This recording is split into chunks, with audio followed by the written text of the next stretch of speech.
Oi, gente, bom dia. Nós vamos para a nossa aula dessa semana, onde a gente vai conversar sobre a República. Como funciona essa forma de governo, né? Já que a gente está falando sobre política, nós vamos seguir nesta linha e vamos tentar entender por que a República é importante. Porque a gente vive em uma república. Nós temos esta forma de governo no nosso dia a dia. E eu começo explicando para vocês a origem desta palavra. Essa palavra é uma palavra de origem latina, tá? E antigamente ela era escrita assim, res, que significa público, tinha um S aqui, portanto, pública, né? É coisa pública, aquilo que pertence a todos, ao povo. Lembrando a vocês que o conceito de povo daquela época não era bem o conceito que a gente tem hoje, né? Mas vamos lá, gente, vamos tentar entender como é que funciona uma república.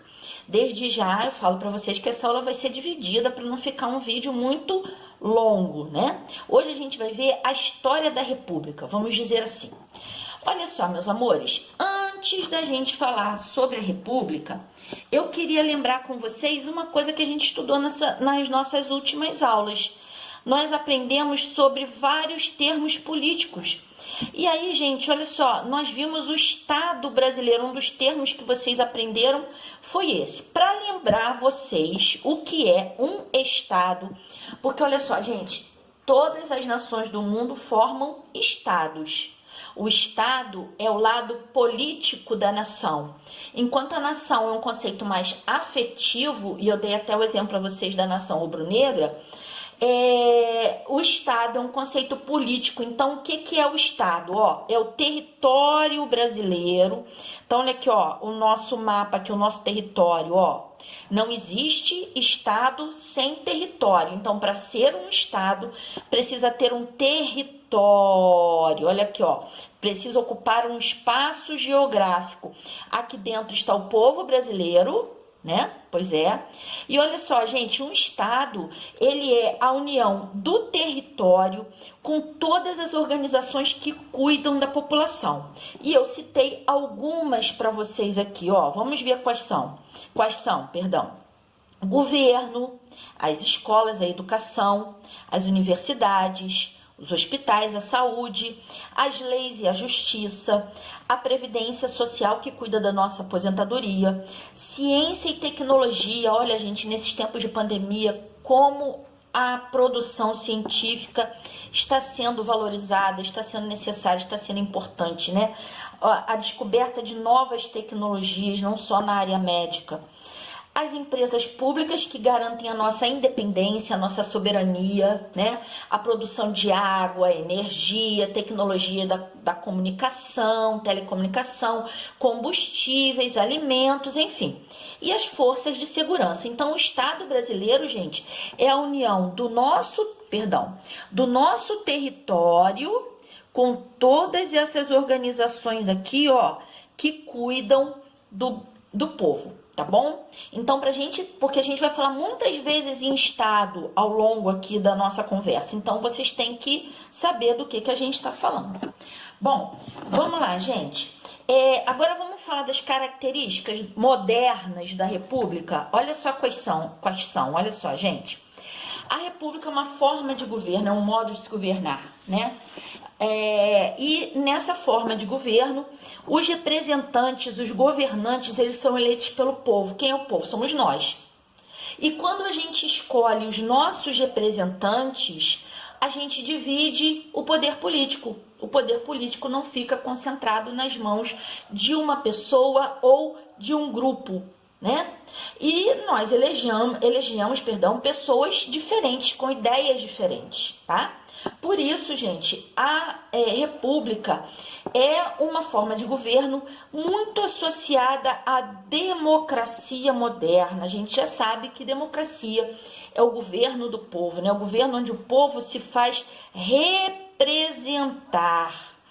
Olha só, gente, uma outra forma de governo que é oposta à república, é a monarquia. A monarquia é o governo de um monarca, de um rei. E geralmente esse governo está associado à concentração de poder nas mãos desse rei, desse monarca, tá? Então vamos lá, gente. Agora vamos ver como que a República surgiu. Será que ela é uma proposta moderna? É uma proposta nova? Será? Será que é? Vamos ver. Olha só, gente. Aqui a gente tem a República na Idade Antiga, a matéria do 6º ano. Esse moço bonito que vocês estão vendo aí, barbudo, forte, é o nosso amigo Platão, filósofo, discípulo de Sócrates, aluno de Sócrates. Nós já falamos sobre ele várias vezes, quando a gente falou de ciência, quando a gente falou de escola, quando a gente falou de política. Olha Platão aí de novo, gente. Ele era um filósofo, né? Ele era um amigo da filosofia, um amigo da sabedoria. E ele escreveu um dos seus livros, se chamava A República. E ele escreveu isso em 376 a.C., ou seja, 376 anos antes de Cristo nascer. E o nosso amigo Sócrates vai dizer que a república era uma forma de governo onde todos os cidadãos pudessem participar e contribuir. Justamente por isso, ela precisava ser baseada no conhecimento e na justiça, na ciência e na justiça. Agora, olha só, meus amores, eu lembro a vocês que todo povo participar exclui as mulheres, os escravos, né? Nesse período a gente entende como povo as classes mais altas, tá? As classes mais ricas. Aí depois nós chegamos à Roma Antiga. Olha só aqui, gente, eu coloquei aqui uma pintura do Senado romano, né? Roma se tornou uma república no século 6 a.C., lá pelos anos de 500 e alguma coisa antes de Cristo. Essa república ela teve tanto sucesso, ela foi tão importante que ela durou cerca de 500 anos. Ela existiu até o ano 27 a.C., tá? E os romanos se tornaram uma república depois que eles conseguiram dominar todos os outros povos que viviam no que hoje a gente chama de Itália. Então, eles derrubaram o rei que governava até então e formaram uma república. Nessa república, o poder estava dividido principalmente entre duas classes de representantes, vamos dizer assim, que eram os senadores e os magistrados, tá? Olha só, gente, já vamos falar sobre eles especificamente. Eu vou mostrar aqui para vocês quem eles eram, o que eles faziam. Agora eu coloquei aqui para vocês uma figura, eu não sei se está dando para vocês verem bem. Isso aqui é um monumento antigo de Roma, tá? Onde tem as seguintes iniciais, SPQR. A república, gente, para os romanos, ela foi tão importante que ela recebeu esse nome que está aqui, ó, Senatus Populusque Romanus, que tem essa abreviatura aqui, ó, SPQR. Isso quer dizer Senado e o povo de Roma. Na verdade, gente, Roma não se chamava Roma, nem República Romana. Se chamava, o nome do Estado romano era Senatus Populusque Romanus. Senado e o povo de Roma. Em Roma existem ainda vários monumentos antigos com essa marca. E o próprio time, né, da Roma, ela até bem pouco tempo tinha em seu uniforme essa marca, tá? Não sei se ainda tem. Bom, vamos lá, gente, mas vamos ver como é que a República Romana funcionava. Ó, vocês têm aí um senador com essa cara aí, né? Esse senador aqui, ó, com esse manto vermelho, que era o símbolo do poder, né?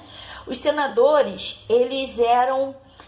esse nome senador vem de senex, que em latim significa ancião. Então, eles eram homens mais velhos, né? Eles tinham como principal função leis, né? Legislar, criar leis. E eles também representavam o Estado romano diante de outros povos, né? Representavam o país, né, vamos dizer assim, diante de outros povos, e eles supervisionavam, eles tomavam conta do trabalho dos magistrados. Olha aqui a figurinha de um magistrado aqui para vocês verem, é até bem parecida, né? Aqui a gente tem um desenho meio que de brincadeira e aqui a gente tem uma escultura da época. Ai, tá torto, deixa eu botar aqui direitinho. Pronto. E aí, gente, eu coloquei, olha só, os magistrados romanos, quem eles eram? Eles eram juízes. E eles tinham como função administrar, governar o Estado romano, as várias cidades, as várias regiões do Estado. Então, olha aqui, ó, o posto mais alto entre os magistrados era o cônsul, ele era o chefe militar. Depois vinha o juiz propriamente dito, ele tinha o título de pretor, ele cuidava da justiça. Tinha o questor, que cobrava os impostos, né? O edil, gente, é o que hoje a gente chamaria de prefeito. Ele tinha a tarefa de fiscalizar as atividades comerciais, que eram importantíssimas para Roma, e cuidar da administração das cidades. E por último, a gente tinha o censor, né? Ele contava a população, daí vem a palavra censo, também fiscalizava os candidatos a edil e cuidava da moral e dos bons costumes. Aí vem também a palavra o termo censura, né? Em tempos de guerra, os romanos também admitiam a figura de um ditador, que era um magistrado que tinha grandes poderes para tomar decisões rápidas. Olha só, gente, logo após a República, né, Roma inicia suas grandes conquistas e se torna um império. E o poder político, que antes era dividido entre os magistrados e os senadores, ficou concentrado nas mãos do imperador. E na Idade Média, gente, matéria do atual 6º ano, agora no finalzinho do ano, né? Será que também antigamente era o 7º ano?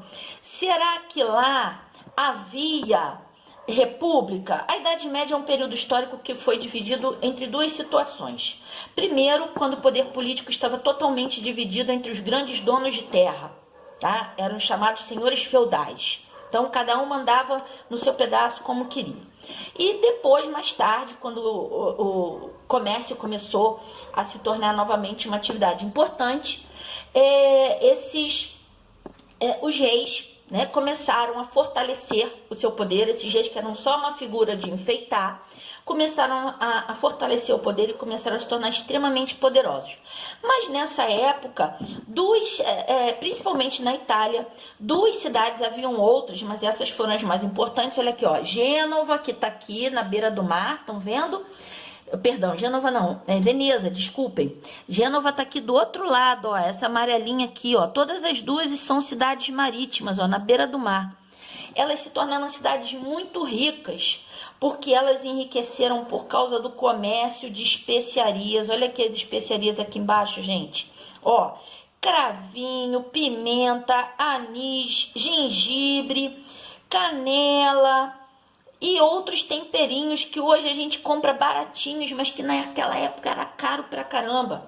E essas cidades navegando, né, pelo mar, iam lá ao Oriente, pelo mar Mediterrâneo, compravam esses produtos e vendiam para os europeus, ganharam dinheiro pra caramba. E esses grandes comerciantes, eles formaram assembleias, e nessas assembleias eles elegiam o seu representante, que tinha o título de Doge, né? Com a pronúncia italiana, que significa comandante. Esse era um cargo vitalício, ou seja, ele ia governar enquanto ele estivesse vivo, mas não era hereditário, não passava de pai para filho. Quando ele morresse, a assembleia se reuniria e novamente escolheria um novo representante. Eu coloquei aqui a figura para vocês de um cara chamado Domenico Contarini. Esse cara foi um dos doges de Veneza no século XI. Olha só, para vocês verem há quanto tempo eles já tinham, né, essa prática. Agora vejam, gente, eram os grandes comerciantes, não eram representantes do povo. Mas aí nós chegamos até a Idade Moderna, né?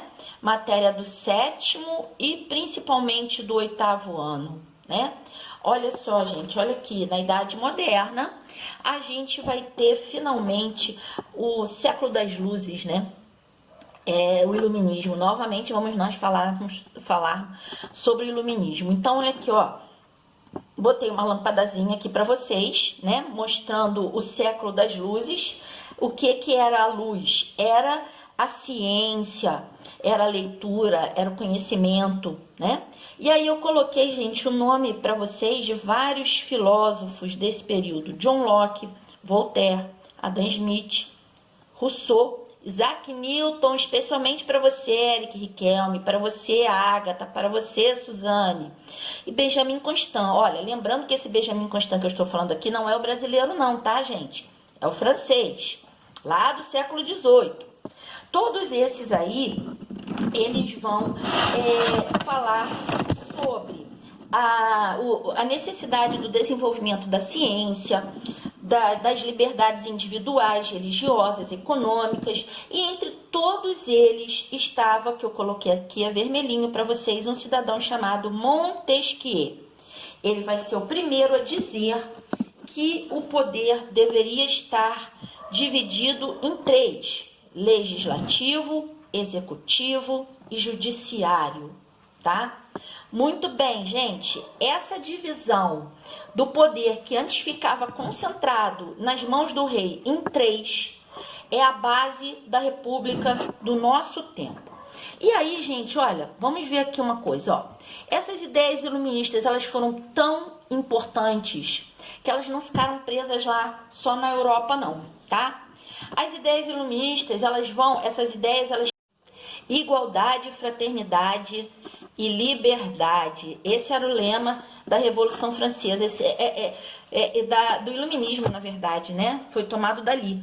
E olha só, gente, essas ideias elas foram tão importantes que elas vão influenciar a independência dos Estados Unidos, a Revolução Francesa, e aqui no Brasil elas também vão influenciar vários movimentos. Elas vão influenciar a Conjuração Mineira ou Inconfidência Mineira, como vocês costumam ouvir, que aconteceu em 1789, a Revolução Pernambucana de 1817 e a nossa independência em 1822. Embora, quando a gente se tornou independente, a gente continuou sendo uma monarquia, a gente não se transformou numa república, né?